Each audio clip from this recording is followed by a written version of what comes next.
રાજકોટમાં કોન્ટ્રાક્ટર દ્વારા પગાર ન ચૂકવવામાં આવતા ટીપર વાનના કર્મીઓ ગાડી લઈને ભાગ્યા. એમપી રાજકોટમાં કચરો ઉઠાવવાની ગાડીઓની ચાલી રહી છે, જેના મુખ્ય કોન્ટ્રાક્ટ જે એજન્સીને આપવામાં આવ્યું છે. એજન્સી દ્વારા રાખવામાં આવેલ કર્મચારીઓને ઘણા મહિનાથી પગાર ન મળતા કર્મચારીએ ગાડી લઈ પોતાના ગામ જતો રહ્યો હતો, જે એમપીમાં આવેલ હતો, અને ત્યાં જઈને ગાડી અને પોલીસ સ્ટેશનમાં જમા કરાવી ટીપર વાન મધ્યપ્રદેશ લઈ જવાનો મામલો. સમગ્ર મામલે મનપા કમિશનરનું નિવેદન આપ્યું. અહેવાલ વિજય મકવાણા. આ મહાનગરપાલિકાની જે ડોર ટુ ડોર ગાર્બેજ કલેક્શનની ટીપર વાન હોય છે, એ ટીપર વાન પૈકી એક ટીપર વાનના ડ્રાઈવર દ્વારા આ જે ટીપર વાન છે એ એમને ચોરી કરેલું હોવાનું ધ્યાન ઉપર આવેલું, જે બાબતે ભક્તિનગર પોલીસ સ્ટેશન ખાતે આપણા દ્વારા પોલીસને આ સમગ્ર બનાવની જાણ કરવામાં આવેલી હતી. જે અન્વયે તપાસના અંતે ધ્યાન ઉપર આવેલું કે આ જે ડ્રાઈવર છે એ ડ્રાઈવર પોતાના વતન એમપી ખાતે જાબુઆ પાસેનું કોઈ ગામ છે, એ ગામ પાસે આ ટીપર વાન લઈને ગયેલા હતા, અને ત્યાં સ્થાનિક જે પોલીસ છે એ પોલીસ દ્વારા આ જે ટીપર વાન છે એ ટીપર વાનને એમના કબજામાં લેવામાં આવેલ છે.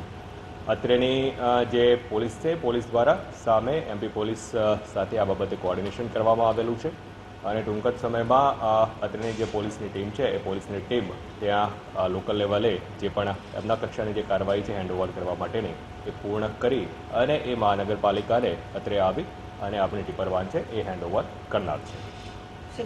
લઈ જવા પાછળનું કંઈ કારણ, કંઈક પગાર મામલેનું આખો જે પ્રાથમિક તબક્કે ધ્યાન ઉપર આવેલું છે એ ડ્રાઈવર અને એમની જે એજન્સી છે એજન્સી વચ્ચેનો કંઈક એમનો વિવાદ હશે. એ વિવાદ અન્વયે જ જે તે ડ્રાઈવર દ્વારા આ પ્રકારનું કૃત્ય કરવામાં આવેલું છે, પરંતુ આ ધ્યાન ઉપર આવતા તરત જ પોલીસની એમાં મદદ મેળવવામાં આવેલી છે, અને પોલીસ દ્વારા સામે પોલીસ સાથે સંકલન પણ કરી લેવામાં આવેલું છે.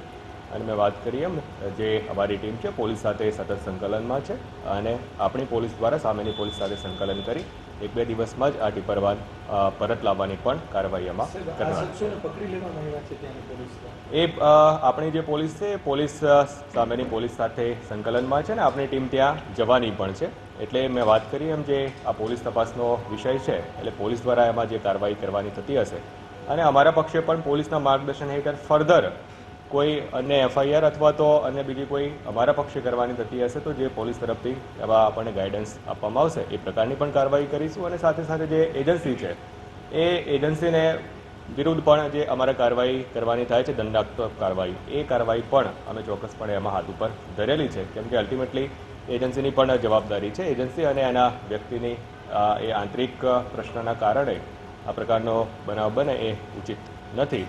એટલે પોલીસના માર્ગદર્શન હેઠળ જે ફોજદારી કાર્યવાહી આગળ ઉપર કરવાની થતી હશે એ આપણે કરીશું, અને સાથે સાથે આ એજન્સી છે એ એજન્સીની સામે જે આપણે દંડાત્મક પેનલ્ટીઝ વગેરેની કાર્યવાહી કરવાની થતી હોય છે એ પણ આપણે કરી રહ્યા છીએ. સાહેબ, આમાં જીપીએસ સિસ્ટમ કોઈ વસ્તુ લગાડવામાં આવે છે કે કઈ રીતે, અથવા તો હવે લગાડવામાં આવશે કારણ કે આવી ઘટનાનો જે ટીપર વાન વગેરે છે, જે નવી ટીપર વાન વગેરે હોય છે એમાં આપણે જીપીએસ વગેરે લગાવતા હોઈએ છીએ, અને એને આપણે ચોક્કસપણે મોનિટરિંગ પણ કરતા હોય છે. જે જૂની વગેરે હોય છે એમાં જીપીએસ વગેરે નથી હોતું, પણ ધીરે ધીરે આપણે તમામ વસ્તુઓ અપગ્રેડ કરી રહ્યા છે, અને તમામ વસ્તુઓ કમાન્ડ એન્ડ કંટ્રોલ સેન્ટરમાં જ ઇન્ટિગ્રેટેડ થાય.